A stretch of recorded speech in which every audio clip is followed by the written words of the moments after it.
अस्सलामुअलैकुम वरहमतुल्लाहि वबरकातुहू। मेरा नाम सैयद वसीम शाह है। मैं फायर ब्रिगेड शेखपुरा में मुलाजिम हूँ।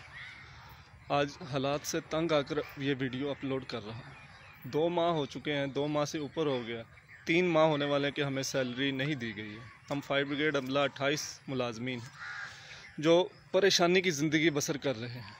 कोई पूछने वाला नहीं है। हुक्मरान आला से रिक्वेस्ट है कि प्लीज़ इस बात का नोटिस लिया जाए कि हमें सैलरी क्यों नहीं दी जा रही। आज कुछ मुलाजमीन के मीटर तक कट चुके हैं। भिखारी बना दिया है एमसी ने हमें भिखारी बना कर रख दिया है। लोगों के आगे हाथ करते हुए शर्म आती है। डीसीओ साहब, इस इंशाल्लाह आखिरत में जाके आपका गिरबान होगा और हमारा हाथ होगा। जो आपने हमारा हाल कर दिया, वज़ीर आला साहब से मेरी रिक्वेस्ट है, खुदारा इस बात का नोटिस लिया जाए।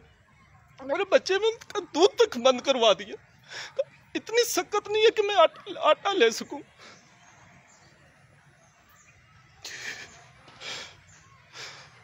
मेरी नाजरीन से रिक्वेस्ट है कि इस वीडियो को ज़्यादा से ज़्यादा शेयर करें ताकि वज़ीर आला साहब तक ये वीडियो पहुंच जाए। अस्सलाम वालेकुम।